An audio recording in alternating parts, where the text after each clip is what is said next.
and welcome to Dialogue.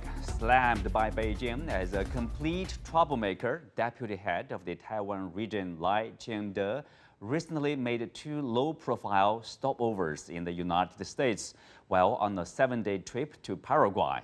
Though he met with no major U.S. officials, the trip has been condemned by Chinese officials as a provocation of Taiwan independence, and PLA military drills around Taiwan have already begun in response to the visits. What more do we know about Lai Ching-te, who is currently running for leader of Taiwan in next year's elections? As a self-claimed pragmatic Taiwan independence worker, or where might Lai push the already tense cross-strait ties? And the Taiwan question is at the very core of China's national interests. How might China-U.S. ties be affected? To discuss these issues and more, I'm glad to be joined by John Palm, independent political analyst, Zhao Hai, Director of International Political Studies at the National Institute for Global Strategy, and Einar Tangen, Senior Fellow from the Taihe Institute. That's our topic. I'm Xu Qinduo.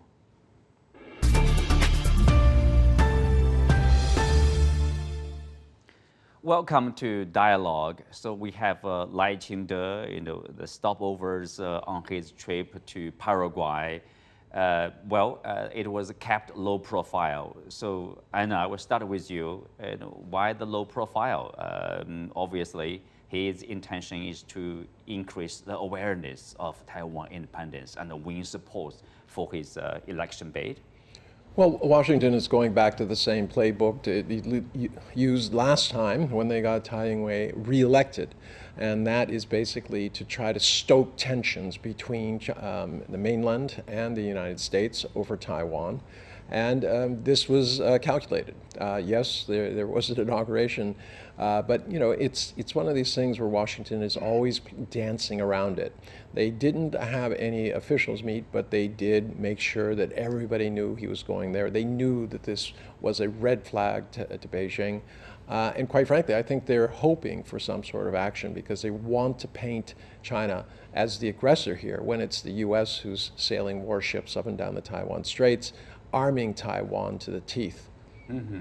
Zhao Hai, for viewers, in particular viewers, from overseas, they are not exactly following the development of the Taiwan question, the problem here. And so explain to us why the stopover is so troublesome, is so provocative, as seen from Beijing.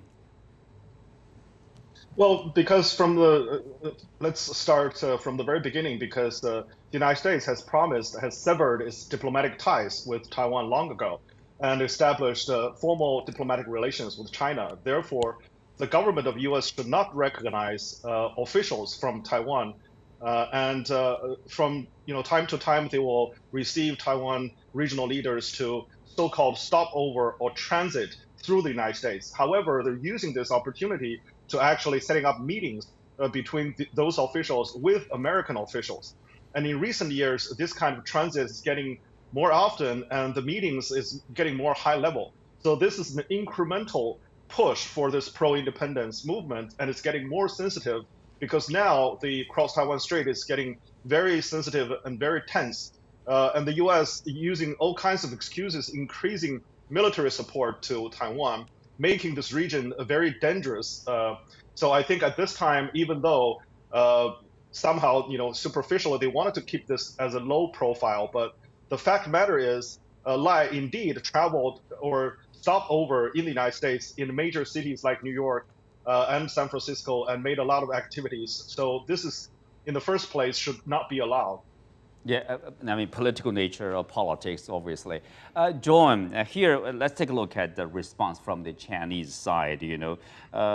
Chinese government criticized the U.S. For allowing Lai's transit, saying that the fact that the U.S. allowing Lai Ching-te to transit for political occasions and propagate Taiwan independence once again expose the nature of the U.S. policy on Taiwan, which says one thing but does another, stubbornly pursues the strategy of using Taiwan to contain China and continues to hollow out the one China principle.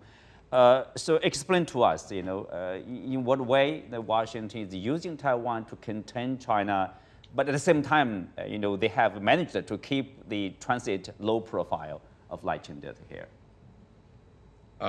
Yes, indeed. This does represent that slow and incremental and salami slicing technique of advancing the cause of Taiwan independence and ratcheting up the issue while having the sort of cover, the fig leaf of respecting the agreement, the One China policy. But this, I wanted to stress, it isn't just something to be seen in that context. Lai is, of course, a leading presidential sort of candidate for elections, and this is very much in light of that. So he's there to burnish his credentials as sort of the U.S. favored candidate.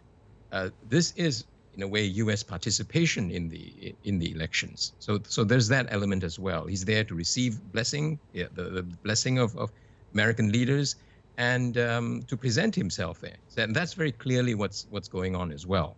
Mm-hmm. So there's that context, and there is a heated and escalating international context that we have to look at as well. That is that the status quo, such as it was, is long gone. The U.S. is not the status quo power in East Asia. It's disrupting it and creating an entirely a new sort of regional security architecture around, as we know, AUKUS, the Quad, right, and the kind of extension of NATO to East Asia. And Taiwan, of course, is key to this and will be used as a kind of that it's going to be the hot spot. It is the hot spot for this. It's in this context that this visit is being made. Yeah, the visit is being made. Einar, tell us, especially our viewers, I think it's easy to understand probably, for people to follow. Okay, the Chinese interest is very clear. That is, national sovereignty over Taiwan, territorial integrity. How do you understand the U.S. interests in what the Chinese official says, like using Taiwan to contain China in what way? Well, containing China is an economic one. We've seen that with these tech wars and walls that are going up. But the idea is you use Taiwan to put China off balance. What the U.S. fears is not China's military. China's military isn't sailing ships up and down East Coast or West Coast. What they fear is China's economic development. That has been the big game changer and what Washington sees as this kind of existential threat to its dominance. So it's doing anything, whether it's Hong Kong, Xinjiang, whatever. It's just a bunch of things being said without foundation in order to try to make sure that China is off balance, to paint China as the bad guy, PR-wise. Remember, demonization. Yeah, well, yeah, but and how are they doing this? Well, they have $90 billion a year, which they spend on disinformation and spying. That's $4 billion more than the entire Russian army spends. And no one seems to ask, what is the U.S. doing with it? I mean, the U.S. goes around saying, oh, everyone's spying on us. Well, quite frankly, they are.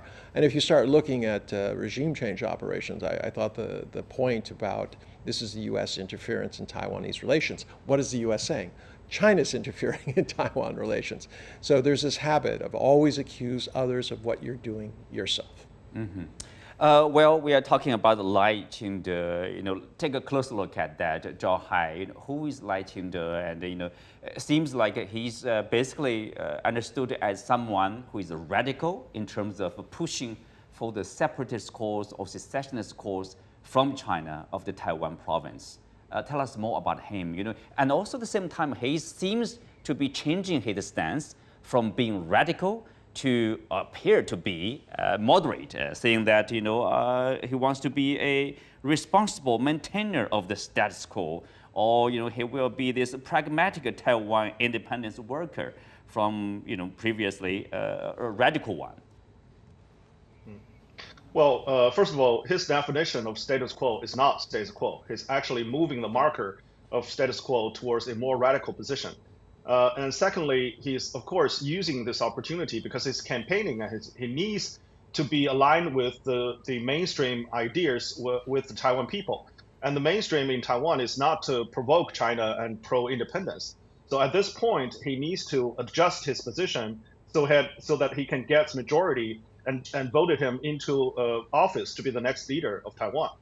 The reality is that for the past decades, he's been a promoter of Taiwan independence. And as the leader from southern Taiwan, his position has been pretty radical compared even to Tsai Ing-wen. So recently, he lowered his voice because he wanted to move up the ladder. And he said that he's a pragmatic or practical worker for Taiwan independence. So that means he's working all kinds of using all kinds of tools and particularly using the United States as a leverage to push forward with his agenda of pushing Taiwan towards independence. So looking through his articles published recently, last month, published on Wall Street Journal, or other articles or speeches he made recently, you can see through the veil that he's trying to put up as some sort of status quo leader. Actually, behind that, he has agenda, which is to move towards a pro-Taiwan independence, because he has nothing that related to anything remotely related to maintain stability, and particularly, maintaining stability across Taiwan Strait, means that to recognize 92 consensus or to construct a new consensus that Taiwan is actually part of one China, and he has never made that position. Mm-hmm. Tell us, you mentioned about this 92 consensus, that's obviously 1992, many years ago. Tell us what's it about and why it is important. Well, it is a consensus between across the Taiwan Strait between the two peoples, the mainland people and Taiwan people, that both mainland and Taiwan belongs to one China. We are under one sovereignty. And because of that consensus, that recognition, the peace and stability has been maintained until now. And that is very much the status quo that we recognize. However, what happened is that since two elections before, because Tsai Ing-wen, once elected as the leader of Taiwan, refused to recognize 92 consensus, therefore, the DPP effectively changed the status quo. And the American has maintained a very vague position because they didn't criticize Tsai Ing-wen for changing the status quo. And that's very dangerous because now we have no consensus to build on top of. And if DPP again maintains his leadership, Lai Ching-te, for instance, gets elected, then I think this will, we will push further down the wrong track. And there won't be any consensus to maintain the sovereignty and territorial integrity of one China. And that is getting more and more dangerous. Mm-hmm.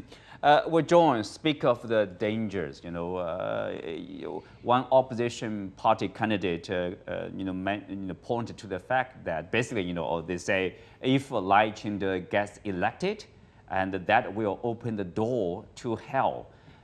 His radical element there in pushing for secession from China, and despite his efforts, to appear otherwise.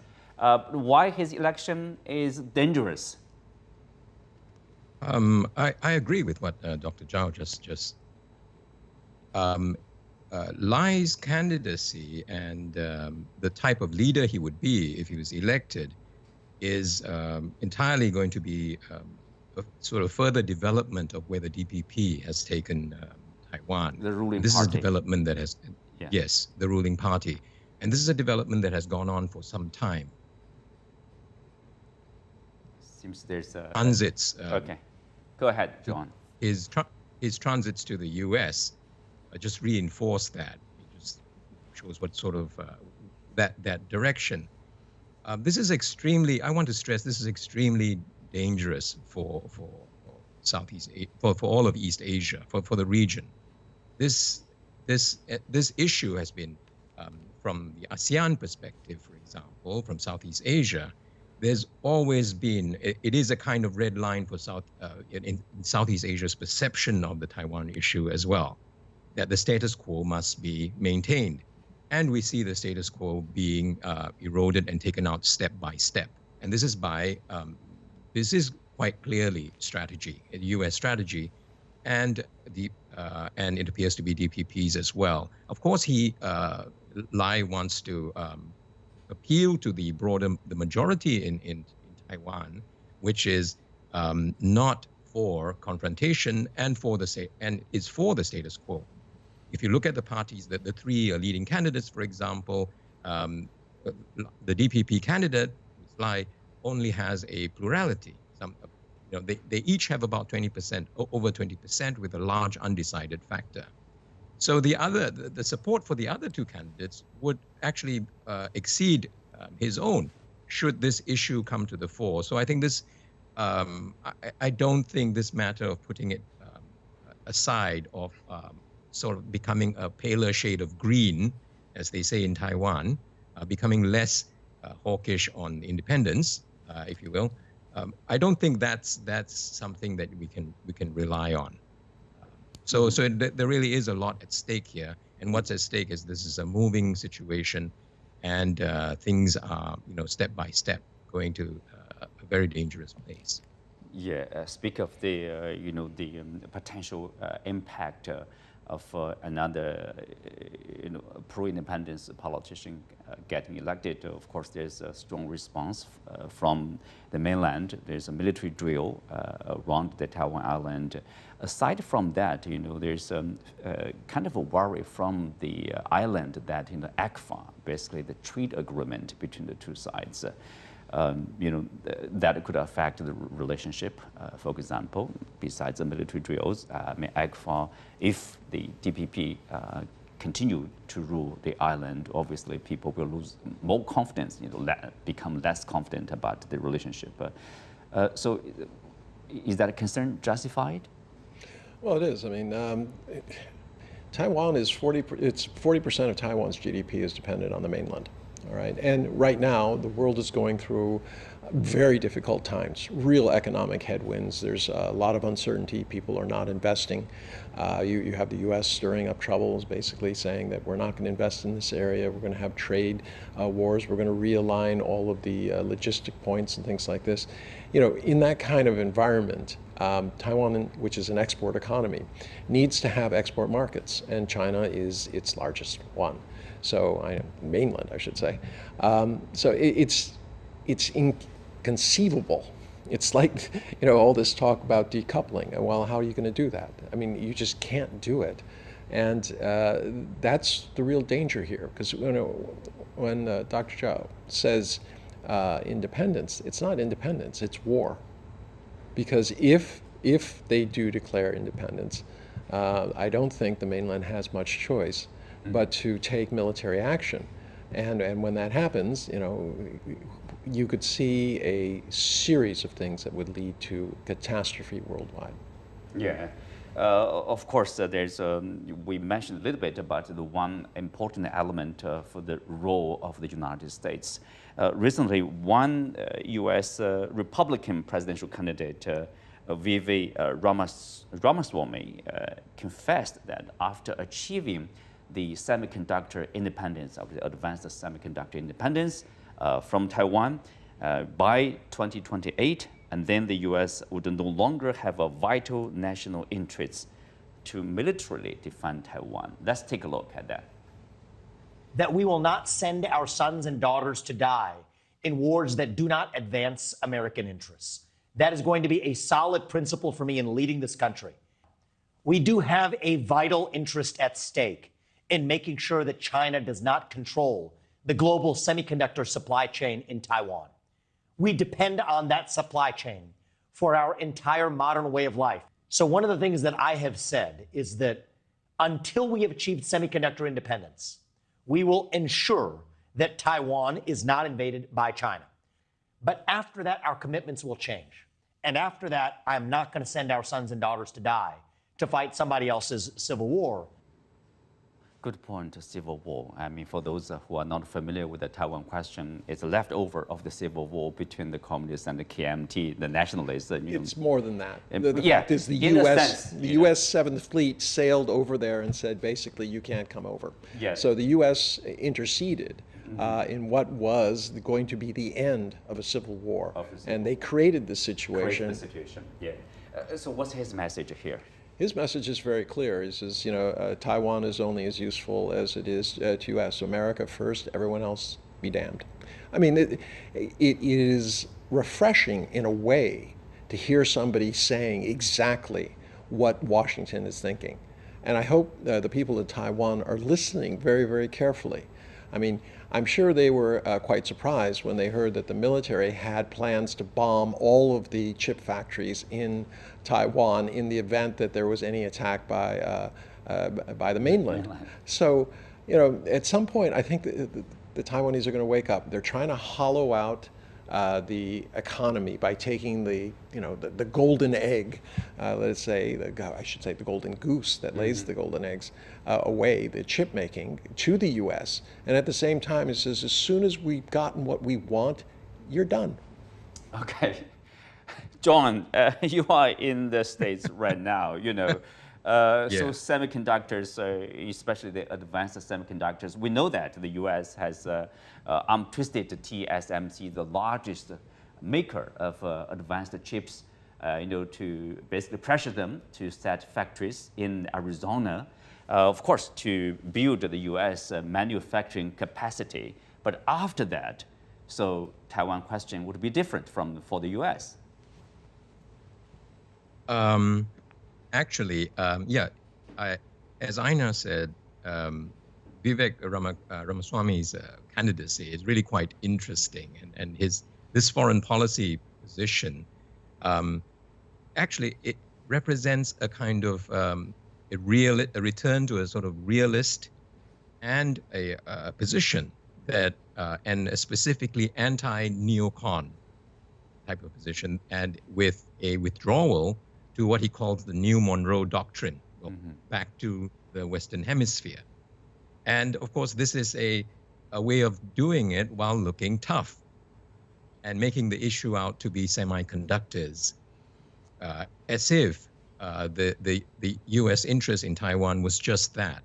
And it can seem that, but it's far more than that. And the U.S., I think there would be elements in the U.S., the permanent foreign policy and defense policy hierarchy there, the deep state, so to speak, hangs on to Taiwan for much more than that. And so there's a lot more to it than what Vivek makes it out to be, as if it was just about the chips. This is a kind of a sort of a characteristically brutal and realist way of talking about it, but it is actually it does represent in its own crazy way a way out of the situation. And as he says, away from this sort of ambiguity, and let's be very clear about it, this is not our business anymore.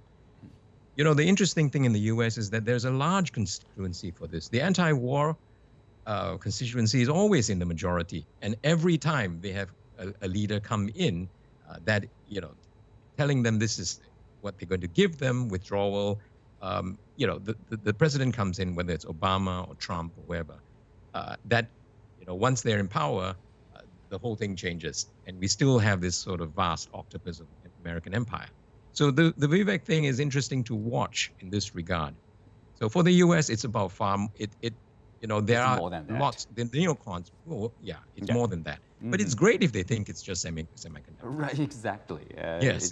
For China, of course, it isn't semiconductors, right? No, Zhao Hai, I want your take.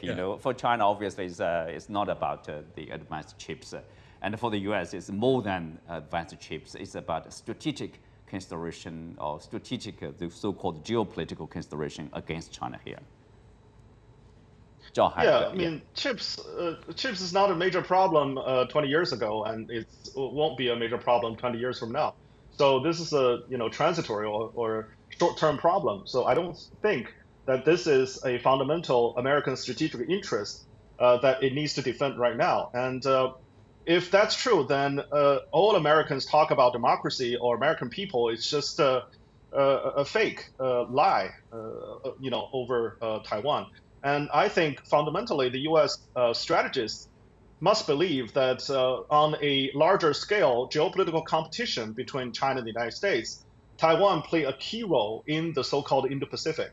So it never, I think, for them, it's unthinkable to give up Taiwan for semiconductor or for any other reason to mainland China, to allow China to reunify. I think from the 70 years ago, this has been made very clear, and now it still stands. I think the other thing I want to talk about is ECFA.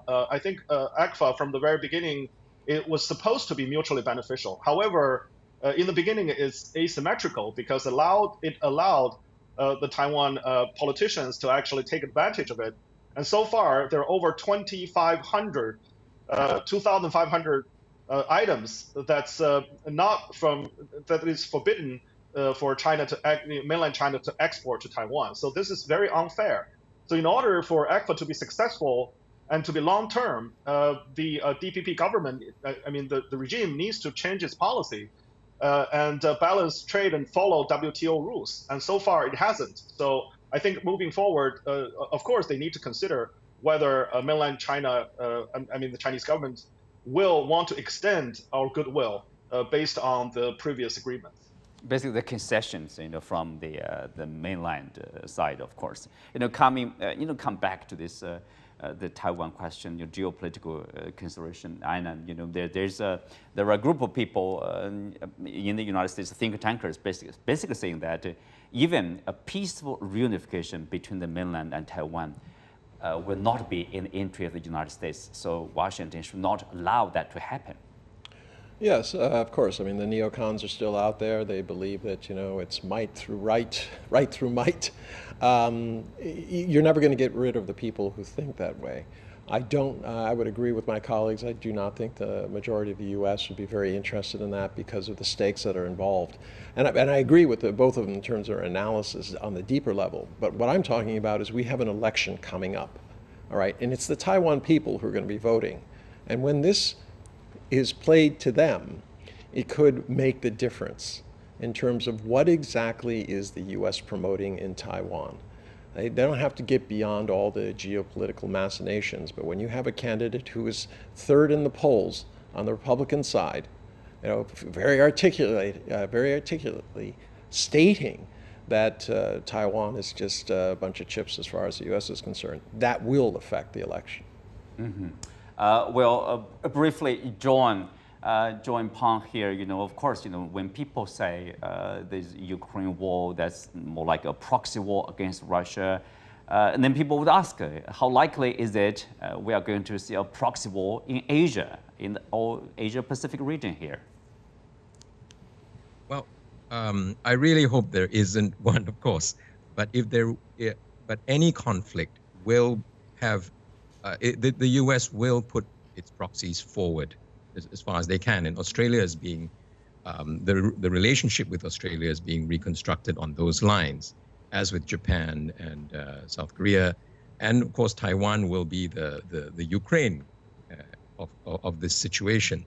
But the difference is that any conflict with China would get the U.S. involved directly from the very start, given its basis in the region. So yes, it will be a kind of alliance thing, and there will be, of course, the tendency to push these proxies to the front. But the U.S. gets involved very, very early on. I can't see them staying out of it, and that's one reason why they want to avoid it.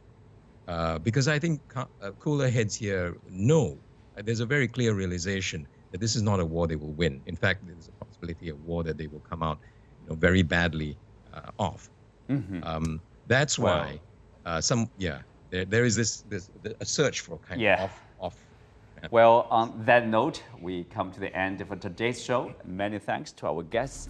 You can also find us on the CGTN app on YouTube. I'm Xu Qinduo. Thanks for being with us. See you next time.